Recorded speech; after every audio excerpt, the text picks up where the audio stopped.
Good morning, everybody. Welcome to the Thursday edition of the show. Hopefully you're doing good, starting your day out right, getting things going. Let me get some things set up here. Running a little behind schedule, but I got my coffee, and I think we'll be good to go. I hit the right button. First things first. Welcome to Break the Cycle with DSD. I am your host, Duane. I'm not a therapist nor an attorney. I am an individual much like you that's been through a really tough and traumatic experience. And I have developed some tips and techniques that I used throughout my 9-year ordeal that I share with you to help you get your life back, break the cycle of emotional abuse, and if you have kids, to help strengthen the relationship and hopefully undo some of the parental alienation that inevitably you have been experiencing. Like I always remind everyone, only a licensed professional can diagnose an individual with a personality disorder. So leave that to the professionals. Be careful what you say about people because it could get you in trouble, hurt your credibility, or like our guest yesterday said, people can now even start suing people for defamation, which I hadn't actually heard that going on. Are happening, so that's an interesting twist of events. If you like what's going on here and you want to support the channel, you can do that by becoming a channel member, and when you do, you get special badges, custom emojis, your name listed in the credits, and access to member-only events.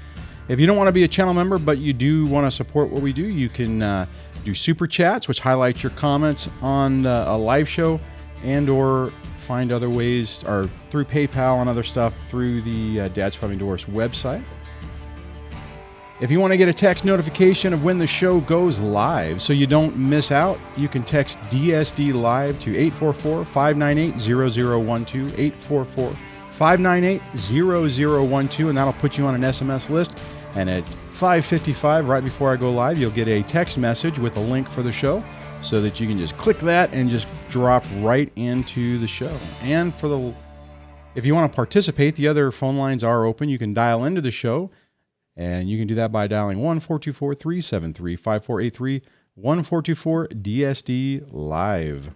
Hey guys, hopefully you are doing okay. I see somebody asked a question, says, what's the name? Let me see. Let me highlight that.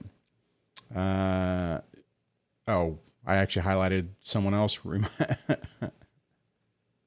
It's the Dustin's dirt bike, and it's actually on YouTube, but I actually got it through artlist.io. It's my royalty-free site for music, and I just thought I really liked it.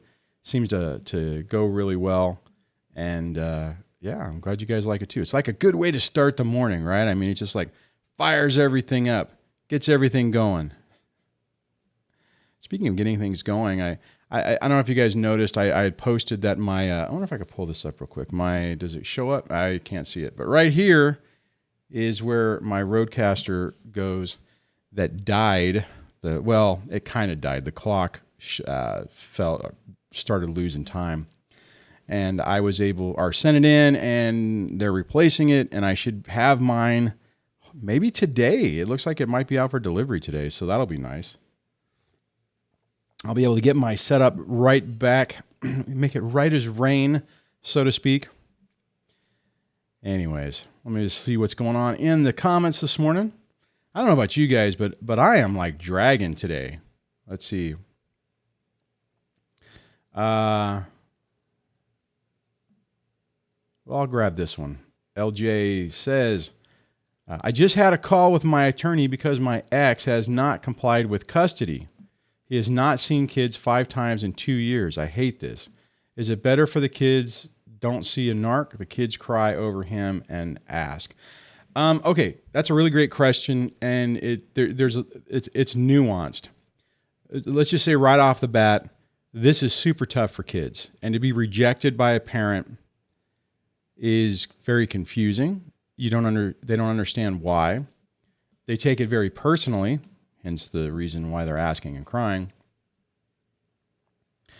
The thing, there's a couple of aspects of this that you have to think about. And I'm trying to think what angle I should start this with. And what I'll say right off the bat is try to see, here's the problem with kids is sometimes they react in a way that sometimes it's genuine and it's really how they feel. Okay. Sometimes it's because they think that's the way you want to react, not that the way you want them to react. And it's really tough, right? It's really tough to really drill through sometimes to figure out what's genuinely happening with your child as opposed to what they think they're supposed to do, either what they think the other parent wants them to do, what you want them to do. So I would be cautious of how you respond, right? I mean, because if you give them extra, if they equate that to where, oh, well, in your situation, you said him. Okay, so if they're saying that if they're thinking that, okay, well, if I get upset, then mommy gives me more love, and I get more attention, and they start equating that to that can start a bad trend. So I would, acknowledge their pain and then try to move away from it as quickly as possible. The other aspect of this, well, I'll stay on this part of it. I know some people don't like therapists and that whole thing. I have changed over the last 9 years, I have absolutely changed my mind on this. Depending on what age your kids are, I'm not sure because you didn't put that in there, LJ. What I would say is when it's appropriate, I would try to get your kids into some therapy to help them work through that, because you do not want, or none of us want, our kids to take that trauma into adulthood and then have to repeat the same thing we're going through, because in their mind, they never got the love from their father. So they're trying to replicate that so they can prove that this surrogate person who in their mind is their child, not their child, is their parent. And inevitably that is a train wreck. It's like I can look at my situation. I know now that that's exactly what I was doing. And the result of that is I repeated exactly what happened in childhood with me. And now my kids are going through the same thing. Now I'm working very diligently to try to break that, to try to give the kids the skills and the awareness and the self-worth and the boundaries so that they do not repeat that. The last part of this that I just want to say, and I see this a lot. Actually, I haven't seen this in a while, but the first few years of this channel, I would see this a lot. You said they're 4. Okay, I see you say they're 4 and 7. And so 4 is probably might be too young. 7 could be an appropriate age to consider therapy. Anyways, my point is that I've seen a lot of people who get into a situation and they're angry, and they go back to court for primarily, a lot of times what happens is like, the ex is supposed to see the kids. They never see the kids. Like maybe they got 50-50, or maybe it's standard visitation. Maybe it's the standard, every other weekend, and the person never comes around, and you're angry and you're like, you know what? This is messed up. If they're not going to see the kids, I need more child support. And then they go back to court, and almost to a T, they always regret it, because the first thing that a abusive person, a narcissistic person does is they turn around, they spin it, they blame it on the other person, saying, well, I don't see the kids because the ex is alienating the kids. They're a horrible person. I'm just trying to get on with my life. I'm trying to make my peace with it. Now this is happening. And then typically what happens is then they go for more time, which then goes to your original question. I'll pop this back up on the screen. Is it better the kids don't see a narc? In my opinion, yes, it's better that they do not see a narcissistic parent.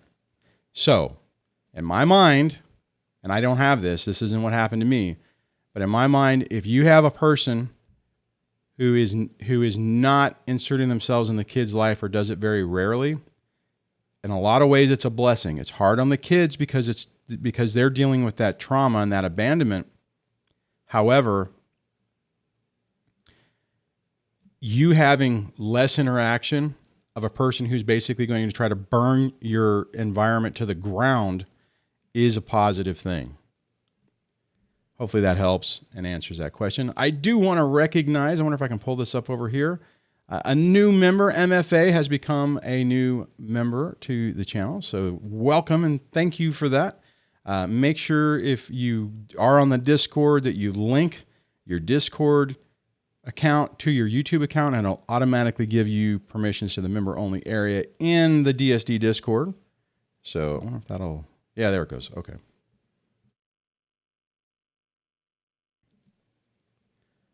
Techmore says, DSD, I've been following Melissa since 2014. Need her on as a regular guest. And on that is, I think that is going to happen. We had a brief discussion after the show and then did some texting even farther after that. So she's willing to do that, and I would absolutely love to have her. That was, man, that was such a great conversation.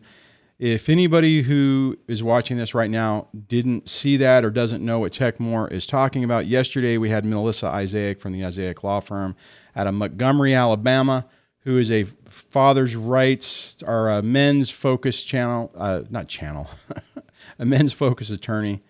And it was an interesting conversation with her, for her to have the perspective of a alienated child, to grow up, recognize that, and have a passion to go into child psychology. Probably my guess would be to try to rectify some of her own experiences, and then seeing an opportunity to say, you know what, there's no attorneys who are really focusing on this issue. Let me jump into it. I really wish there was more like that. I mean, I said it yesterday, and I shall say it again.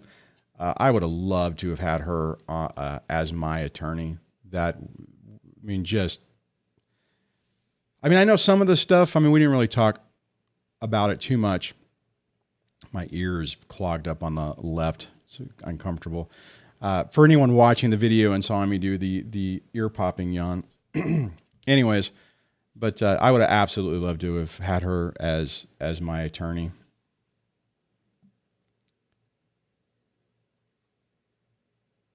Okay, I'm going to grab this one because Boyd says, nope, kids need both parents. I agree with you. I agree.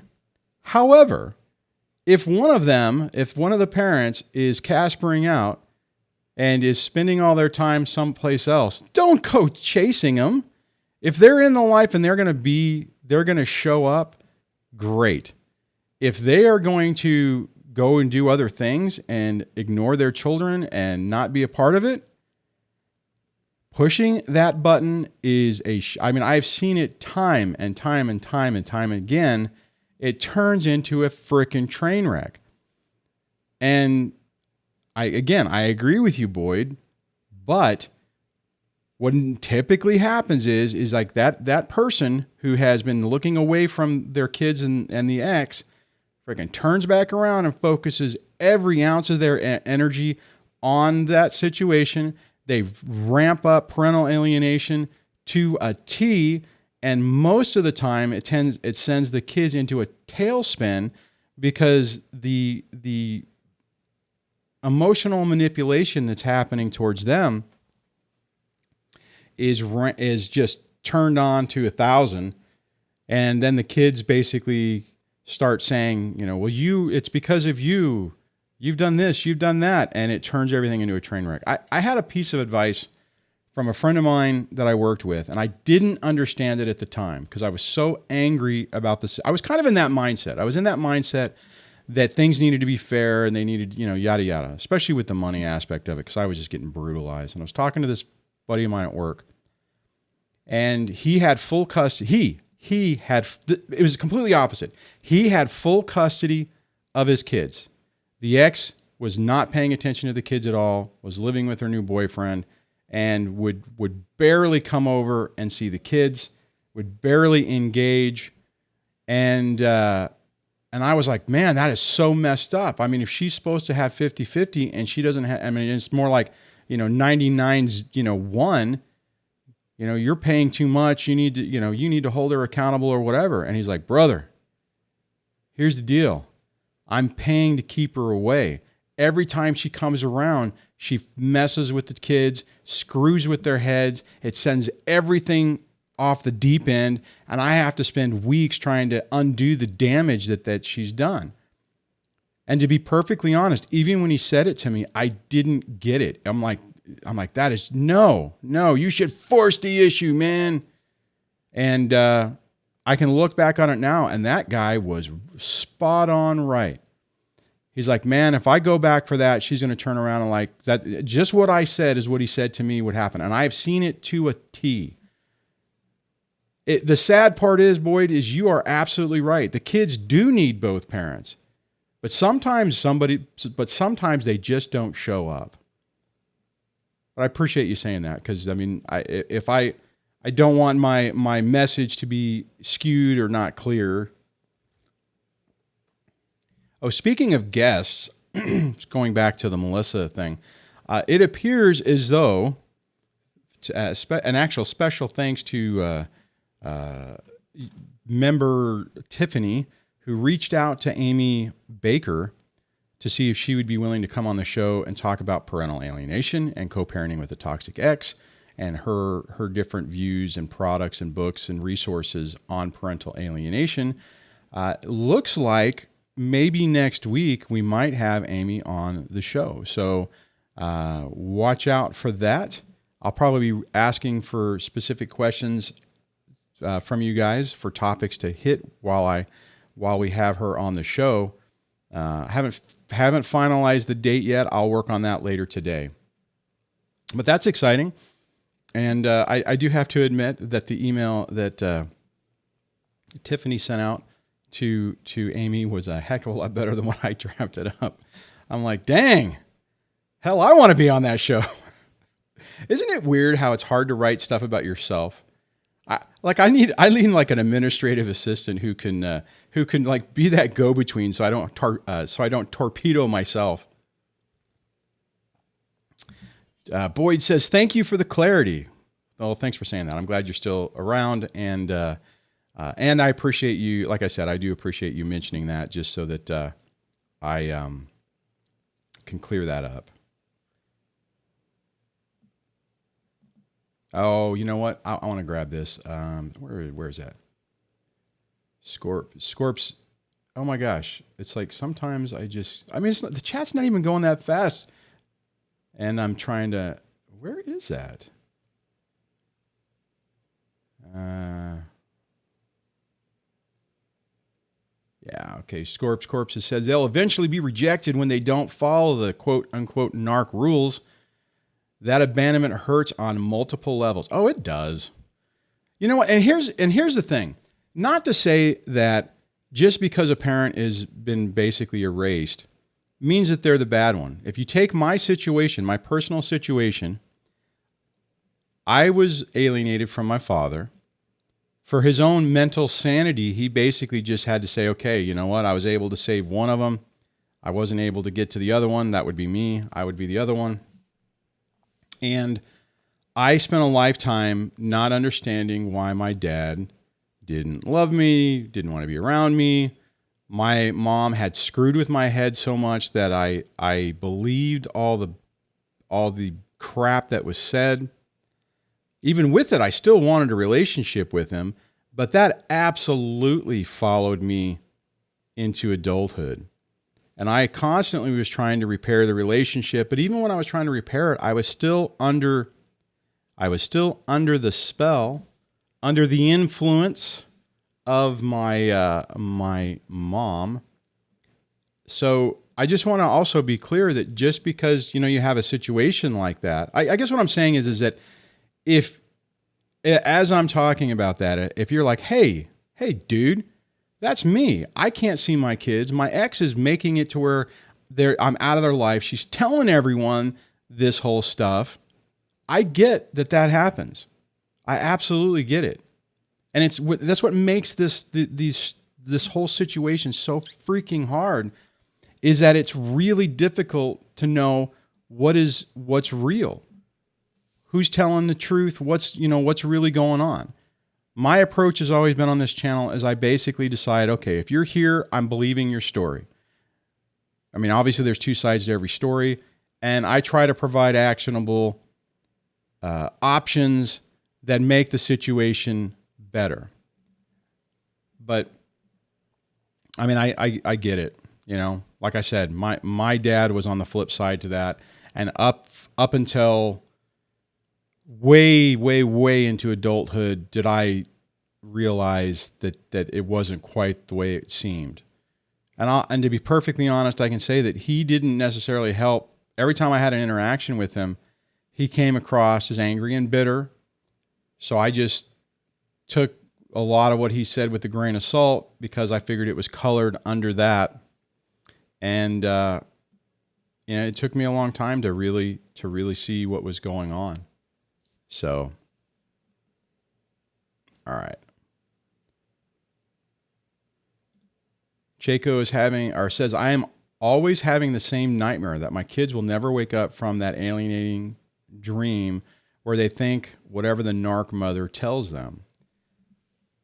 Man, dude, I hear you with that one. I remember in the early part of my situation, doing my best, and I literally was like, oh my God, I'm going to keep beating my head against the wall, trying to get through to the kids and not seeing success, literally I was looking at it going, okay, so maybe when they're in their mid-20s, they'll start to see this. Maybe all this pain and frustration that I'm going to go through for the next 12 years will ultimately result in them seeing the light. But for the longest time, I was like, oh my God, it's hard. This stuff is not easy. I mean, I try to make not light of it, but I mean, I don't want this to be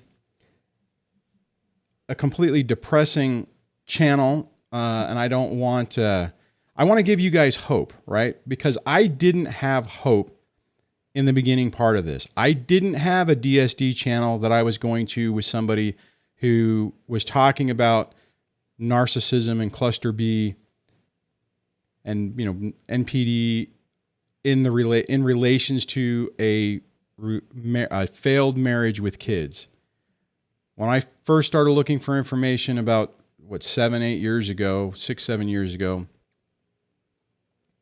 there were people who were talking about just NPD in general, talking about it in the context of a romantic relationship with no kids, but nobody was talking about it in the context of, okay, you have this attachment, you have this ongoing just mess that, how do you get through it, right? So I was trying I was kept trying and changing things up to see if something would work. And for the first year, I had no idea with whether what I was doing was correct or not. Now, maybe, I need to double check. Maybe like Amy Baker's books were available back then and I just didn't understand what I was looking for, or I don't know. I have to double check to see what those resources, but I couldn't find them. I didn't have them. Nobody recommended them. It was one of those things where it was really tough. So again, I mean, that's the whole purpose of this, is to try to share with you guys saying, look, this stuff worked. When I give you guys the steps that I used, I ultimately started seeing results after a bit of time. It took basically patterning a new behavior for me to try to demonstrate to the kids that I was not what I was being portrayed to be. And now they get it, right? Now there's enough distance from it. But I'll tell you, at the beginning, they were, you're this way, you're an angry, bitter person and you yell at us and, you're stressed out all the time. And, and a lot of that was true. But I had to demonstrate by my own actions that was not the person I was at. Now I can have like a conversation, especially like with my 21-year-old, and say, look, I was under so much stress. I was always on edge. I was always super tense that it was just one of those things where I wasn't able to, calm myself down. Now I try to keep my environment as mellow as possible. So it takes a lot to get me going. Although I will say somebody at work did something the other day that gave me a flashbacks to my old self. Anyways, I think I have a caller. So area code doesn't say what it's screening in right now. So, all right, let me click the right buttons. I think it might be Tina. Hello and welcome to the show. Hi, yes, I'm calling in because I wanted to talk about how do I deal with the narcissist in court. What's the best way to deal with them when they're lying against you? My situation is my ex kept the kids from me and changed the locks on the door and kept them away. And now he's classifying me as mentally ill, accusing me of neglecting and abusing my kids when I've done none of that. So what's the best way to win custody and get the judge to see your side and that you're telling the truth and he's not? No, that's a good question. If you haven't seen the interview I did yesterday with Melissa Isaac, I would encourage you to watch that because she did talk about that. I mean, the short answer on it is just because someone makes an allegation doesn't mean that they have the evidence to show it. So you need an attorney, hopefully you have an attorney, and if not, if you're representing yourself, you need to demonstrate that there isn't proof of those accusations. And what you're talking about is like common tactics that they use, right? They push one of the parents out of the picture, then they start slandering smearing, I'll say, the reputation to try to basically paint that they're the better fit to be the permanent person and the other person is a mess. So just because they're doing that and just because he's winning right now doesn't mean that that's the way it's gonna go. But the key point on this is you have to make sure that your actions are spot on. You have to make sure that you don't lose your cool, which is really tough because that's what this whole situation is designed to do, and to make sure that you don't basically take the bait that he's trying to lay out for you when the whole point of it is to make his case, right? For you to respond in a way that he could turn around and say, look, there's my evidence right there. Look at how this person is acting unhinged, and that's my evidence of her being mentally unstable and a danger, so to speak. So what you're going through is very typical. Actually, and I'm glad you're calling in because so many people think that it's a rigged system against men. That what's happening is, but once you start looking at it, the system is rigged against a non-narcissistic evil person, right?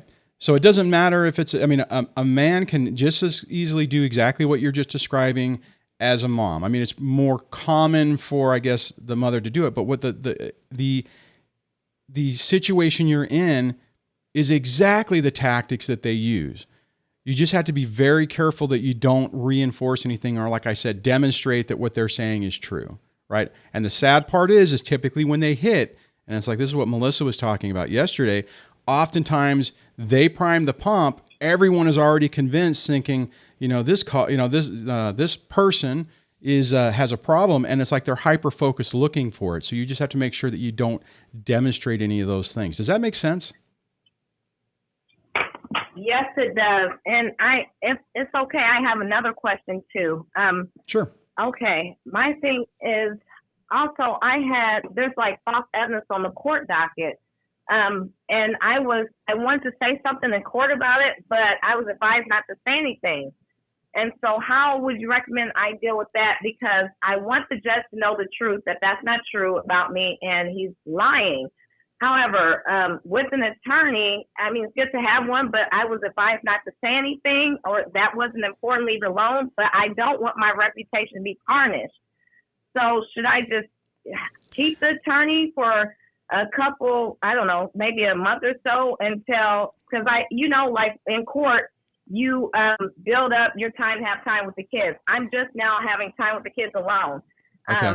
So I'm thinking about, should I just wait, just keep him until that time is up, in which I have time with my kids alone, because they're kind of like testing me out since they believe his false allegations. Right. Or should I just get rid of him now and just tell the judge, hey, this is not the truth. There's false evidence on the court docket. This is really what happened. Here's my evidence. Because I was advised by the attorney not to talk about past evidence. Well, my ex is a narcissist. He brings up all false allegations and information in regards to the past that's false. So what do you suggest there? Well, what I'll tell you is what I think your attorney is saying, and I've talked about this in the past, is attorneys and the judges know that most of this stuff is BS, right? I mean, even if, like, again, referencing the interview from yesterday, Melissa even said that. I think if she was your attorney, she would actually fight that and try to make sure it's cleared out. But I think typically what these people think is like, okay, well, you know what? It's all going to come out in the wash. They're not going to believe it anyways. And what you're talking about, and this is kind of similar with what happened to me. My ex started throwing some, and actually, now that you mention it, it's still in the court document, all those false allegations. And, but even with it, it's like the court didn't believe it. They increased my access to the kids on that first hearing, even with all this really negative stuff out there. And it sounds like you're kind of going through that same process. Now, the thing that sucks about it is now you're stuck, kind of like the same way I was. You're stuck in the mode to where now you're having to prove yourself. I mean, they've already classified you as, well, we don't know. She might not be great, so let's just see. And your attorney's probably saying, okay, look, well, you got a little extra time. You're going to do fine. We'll be able, when we come back, to say, okay, you know what? We've had this extra time. The whole world hasn't collapsed. Okay, that was probably a bad example in our current environment. But you know what I'm saying? I mean, it's like your world hasn't collapsed. Right. And now we should go to a different timeshare or, 50-50 or whatever. It's really tough. I mean, so I don't know. I mean, if I was in your situation, I understand what your attorney's trying to do. If you could find somebody who was like the attorney we had yesterday, who would really go to bat for you, that would probably be better. I mean, at least make you feel better. Because I know I didn't feel better whenever it was like all these allegations were just thrown out there, and the approach we took was just to pretend that, well, just that it was BS. I mean, and that's actually kind of what I did. I'm like, okay, well, in my situation, what I told my attorney is like, well, all this stuff that she's saying, if it's true, I'm going to get fired and terminated because I'm not going to be able to maintain my career. So it's bull. Right. Yeah. That's what I'm worried about. That's the fear, because people look at that stuff on the court docket. Although my attorney said no one looks at that, I still believe when they do background checks, they see that.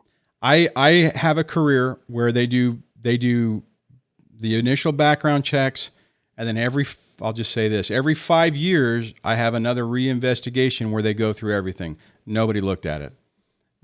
So the only thing they did look at, it was finances, and, they did, I mean, even in this situation, I mean, it's actually, what I have to go through is they even try to get a hold of the ex to interview her to say, hey, what's my character like, right? So realistically, right, it's probably no one's ever going to look at it. I hear what you're saying on it, but I would say try not to overstress about it, just because I know where you're at, because that's exactly where, 9 years ago when I was going through this, where you are or what you're talking about emotionally. Actually, to be honest, our stories sound very similar. And I was losing my mind. I'm like, oh my God, this crazy person is going to affect my professional career. I'm probably going to lose my job. This is just, I can't believe this is happening. How do I fight it? And it was not a good time. So I don't know if that, I guess I didn't really give you a great answer. I guess what I'm saying is that, maybe interview other attorneys to get another opinion. Say, hey, look, here's my situation. Is this the right approach? Would you do something different? And if you find someone that seems more in tune with what your needs are, then maybe switching is a good thing. And if not, then, just, I guess, understand that, it sounds like you're already starting to win the argument. They're already starting to modify the time. The hard part is, like with what you're talking about, is now the kids are starting to get brainwashed, even if it's subversive and not completely overt. I know, that's sad. But I will say that interview I'm supposed to have next week with Amy Baker was going to touch on the key issues that you're talking about. So keep an eye out for that, because there'll probably be some really good information will apply specifically to your situation. So did that help? That does. If it's okay, I want to say this also. Sure. Yeah, I'm scheduled to have modification of the order in like 2 months. So usually it's like in 2 years. But I mean, does that kind of seem good to where you can, could I possibly get false evidence removed off the court docket then? You know, cause could I kind of like put in, you know, like what happened and talk about what happened at that time? It depends on is that a trial? Is it an evidentiary hearing? It kind of depends on what the process is. And again, you're going to need to talk to either your current attorney or another attorney to find out how the procedures work for your particular jurisdiction. My guess is that most people are probably going to recommend you not do it and just be focused. You know, they'll probably say, look, just focus on what you've been able to do with the kids, how the relationship's progressing, and how we need to modify the time. And I will say that from what you're saying, if they're already saying that normally a modification wouldn't occur, are you on? Let me ask you this: are you on permanent orders, or are they temporary right now? I guess it's temporary. Okay, well then that's good. So no, so then you're on track. If it was permanent, like if the permanent custody orders were X and you were going back for modification, then you'd probably have a tougher time. But right now, typically, you're kind of following the standard pattern of how this works. One parent monopolizes time with the kids, disparages the other parent. The court errs on the side of caution, saying, okay, well, this person, is saying that this is going on, so we're gonna go through this process to see what's happening. And then, you prove that it's not true or that it's been a lie, and then they equalize it and make it normal.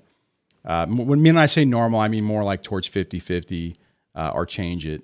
So are you going to try to get full custody, or are you trying just to get 50-50? I want at least joint. I'm not trying to keep the kids from the father. That never was my objective. Never done that. Right. But the thing is, my attorney in court mentioned like, okay, you're not going to get joint custody, because the judge asked me. So I was like, okay, so what should I do? She said, well, you're not going to get joint custody because the judge was cutting my lawyer off. So I don't know if she does not like him or what. Like, he was saying he changed locks on the door, he did this, he did that, and she cut him off. And so I think that's the reason why. But I need to ask him to be for sure why he suggested I wouldn't get joint. Now, that was the final hearing. However, the judge mentioned that I have 3 months to modify the order. So okay. That's the thing.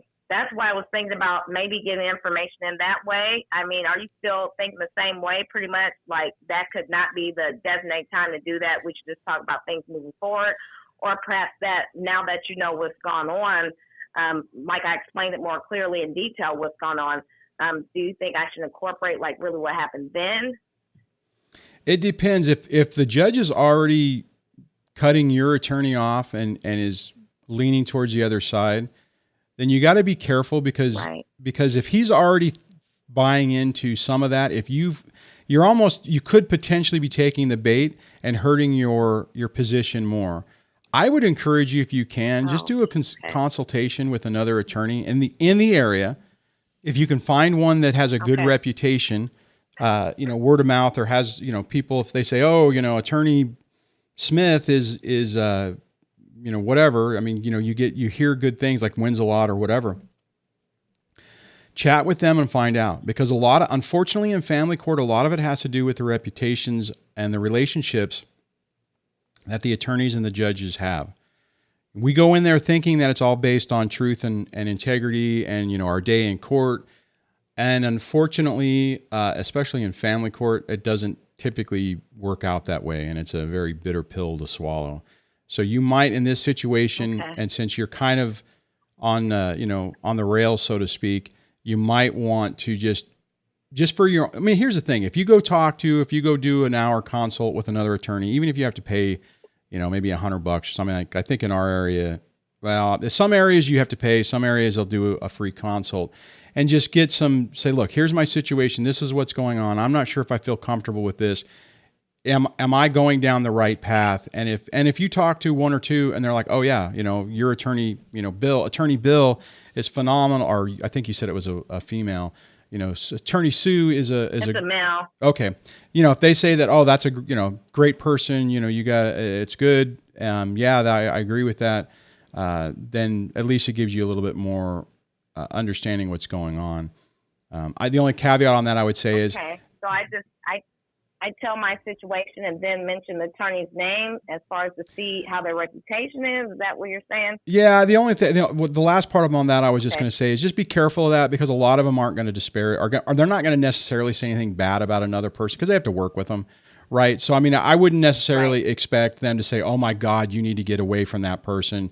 That person will hose you. I mean, they might, but more than likely they won't. So it's going to be more of the nuances where you just, you going to want in and say, hey, look, I need a sanity check. I'm not sure if this is going right. I had some friends recommend that I get a second opinion and maybe potentially change attorneys. So I just wanted to run through what's going on, get your perspective, whether you think, what would be your approach? How would you do it? And then you're in a better position to make a decision saying, okay, I get what this person says.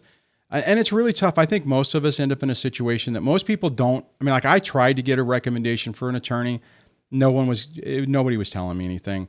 So I just picked one arbitrarily. Right. That's true. And I picked one out of the area, which was a colossal mistake. I didn't realize that at the time because I thought, well, an attorney's an attorney. It doesn't matter.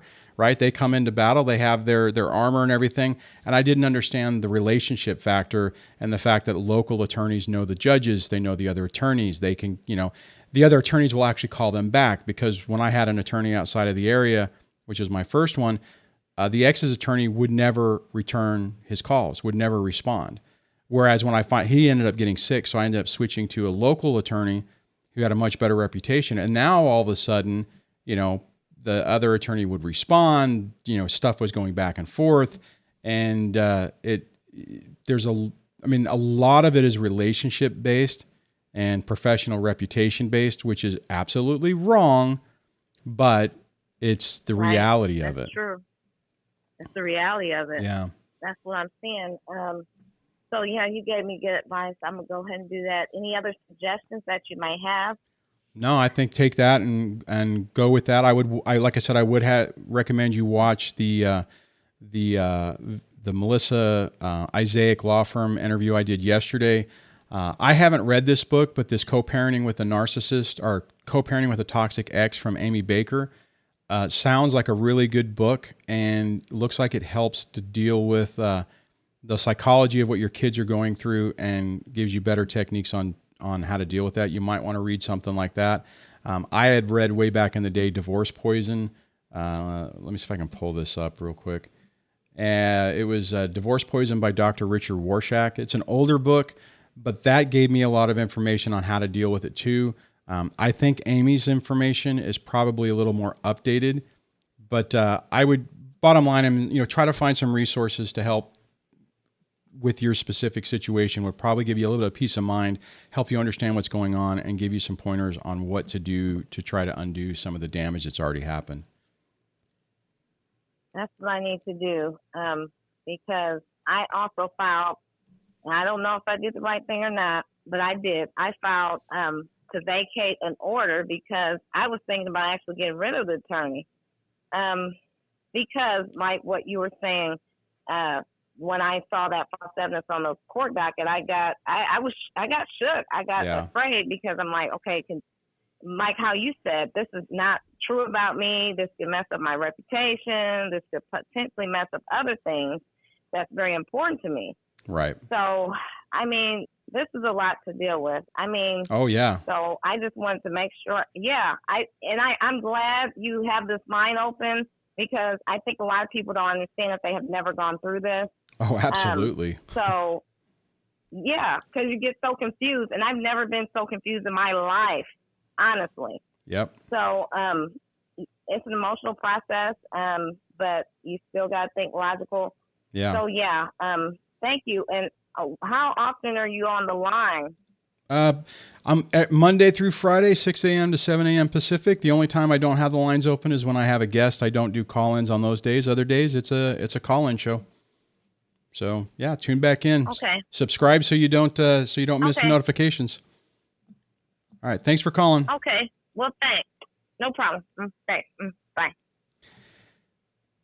You know, it seems like I always say, after these things, that brings back some memories.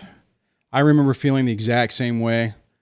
You walk into these situations, you have no idea what's going on. You don't understand the rules. You don't understand the dynamics. You bring your own perspective. And I think every one of us walks into this thinking that, okay, I'm going to court. I'm going to get my day in court. They're going to see through the lies and the deception. And my reputation will be restored. And then you walk out going, what the hell just happened? So, the only good part about the first, when I remember walking into mine thinking, if I don't get 50-50, I'm screwed on the first initial temporary hearing. And I don't know what happened. I'm not sure what calmed me down. Actually, it was a friend of mine. A friend of mine I used to work with was the bailiff. Maybe friend is a little, it's just an acquaintance, but it was enough to kind of calm me down. And when I got harpooned that first day, I was able to okay, you know what? I went from basically 80-20 to 70-30. I got some overnights that I would take in the kids to school because the ex was playing the same game that last caller was talking about. It's like, oh my God, he's horrible. He's unstable. He's a danger to himself and the kids, and he's abusive emotionally and physically and all this stuff. And I'm like, what in the hell? I remember thinking, oh my God, I'm being accused of all this. It's like, I didn't done any of these things. It's like, oh, holy crap. And and I was worried about the reinvestigation I have to go through. I was worried about this last one. I had one a year. God, is it a year ago now? Might have been a year ago. And because of just the way things are, it actually got pushed from 5 years to 6 years. And I was worried. And they crawled through my past with a fine-tooth comb. The only thing that was really pleasant is whenever, because they have to talk to me, they have to talk to a couple of different friends, they go talk to my neighbors. It's not a fun experience. And when I was talking to the investigator, I'm like, hey, so last time you guys tried to get a hold of the ex, you just classified her as a hostile person because she was not cooperating. And he pulled out his paperwork and flipped some pages, and he's like, let's see, what day is it? He's like, oh man, you just lucked out. It's like a week. It was like a week on the other side, and because of the way it was did not have to talk to her. So I was grateful for that. Because these people are so freaking destructive, and sometimes they don't think through their actions. Meaning, even though at the time, I don't think she was working at that particular time. Her whole survival was based off of me. It absolutely would not have surprised me if she tried to torpedo my entire career and then been like, well, wait a minute. What do you mean there's no more money coming in? Camilla, oh my God, I haven't seen you on the channel in forever. Hi, everyone. Hi, DSD. Hi, Camilla. Hopefully you are doing well. And Pepe says, DSD, hello, sir. Pepe, the last time you were on, you were getting ready to have a bad time. And I would, if you could you send me a note or a comment or something? I would just like to know a few months ago, whenever you said, hey, I might be offline for a while, if that worked out okay, or whether you had to deal with, if it did happen. if you don't want to share, that's fine. But I've been worried about you, man. So I hope that you are doing all right. So let me, man, this, I can't believe we're at 6:50 already. Holy cow. I'm going to look back through some of the comments. T Solo says, I was kicked out of my home, had to start paying child support, had to move in with parents. It took 2 years to recover from the restraining order that never went to court. Yeah, I didn't have the restraining order. They threatened it. But there was a period of time where a friend of mine was like, hey man, I have a spare room. You can stay here. And it's so tough because you go through your life, you build, you struggle and you build things up, you develop a career. And then all of a sudden it's like everything is wiped away. And I mean, it's just like, it was hard for me. It's like, wait a minute, I've worked my entire career to have a good job, to make good money, to be a decent provider, to have good credit, and then everything is erased. You lose your credit, you lose your money, you lose, your resources, and it was tough.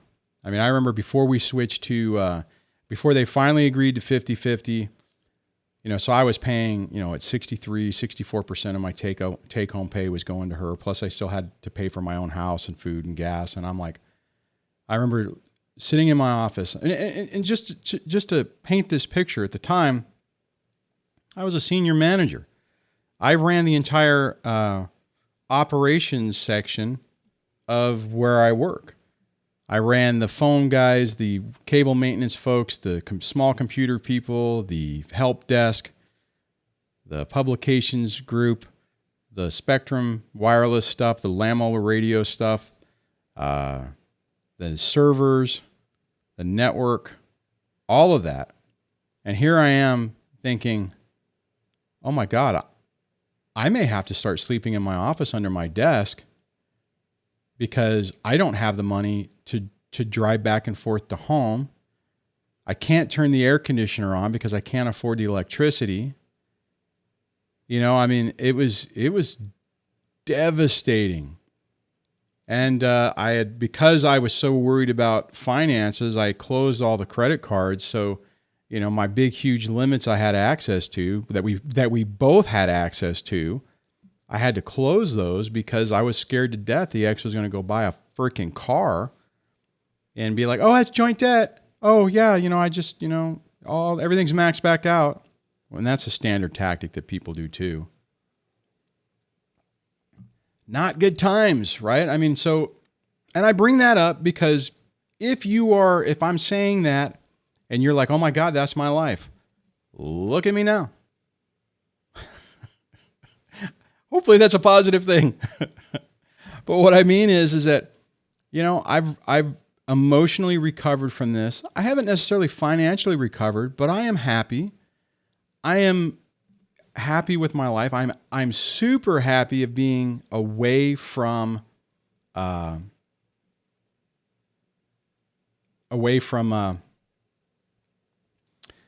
situation. I am so grateful. To be honest, I am grateful for how nasty and vicious the ex was throughout this process, because it facilitated the opportunity for me to get the heck out of there.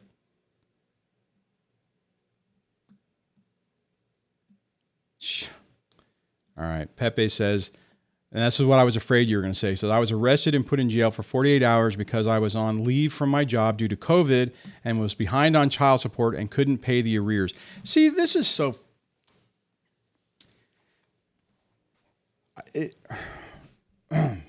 And I'm sure, Pepe, what they probably tried to say is, God, that makes me angry.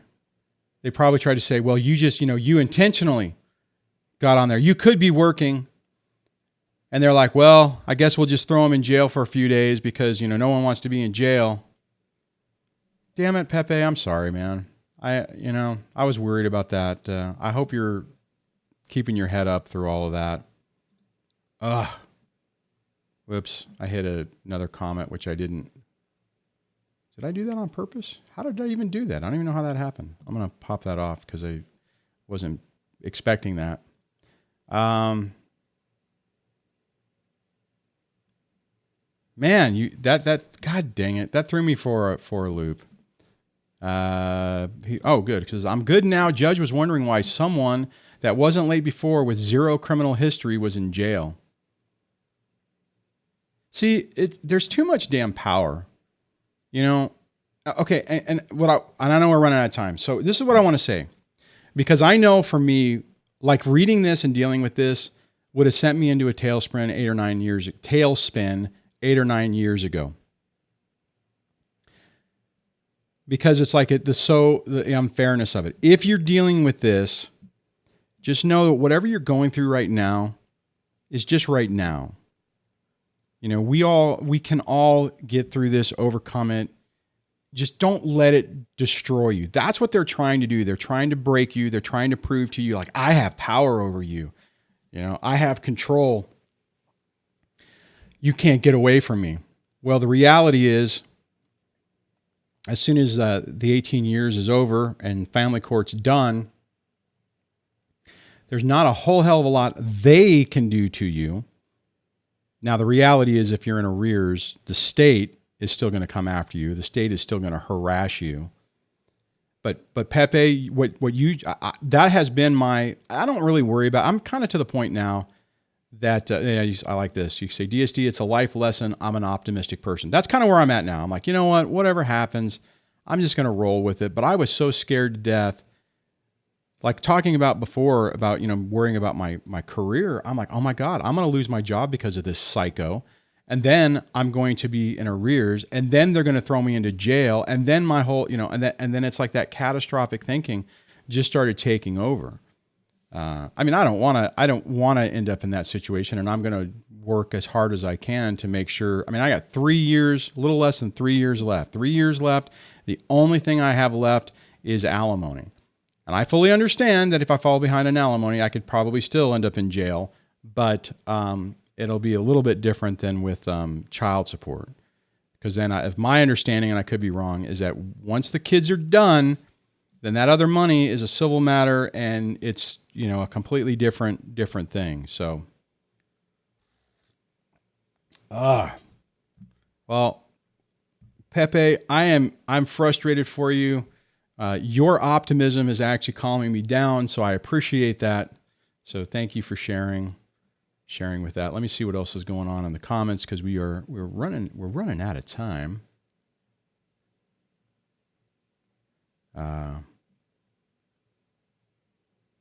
Let's see. Just looking at the comments. Man, it feels like it should be a Friday.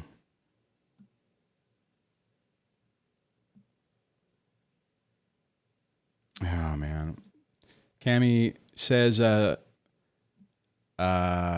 tried to click it. Said, screw child support. I haven't been able to pay it yet. Hopefully I can make a comeback.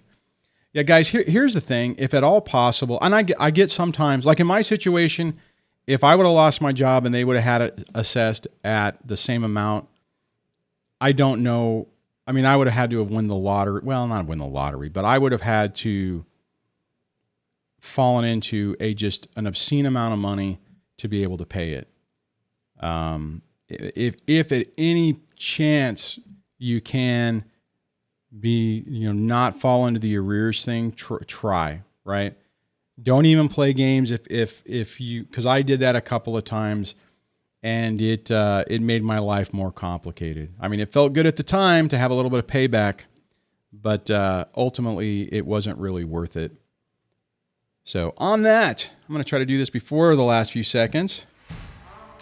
Thank you guys for hanging out with me. I appreciate the caller having the courage to call in and share their story and ask the questions. If you're new to the channel, make sure you subscribe. Ring the bell notification so that YouTube will hopefully tell you what's going on, or even sign up for the SMS notification so that you don't miss a show. Now, I do want to recognize the channel members, and the list has been updated. Not for the people who became members today. Thank you so much. Your support, even at the lowest level, all adds up and helps, keeps the lights on, keeps things going. pays for, because there's reoccurring costs for all this stuff. And I appreciate all your support. Have a great rest of your day, and I'll be back here tomorrow.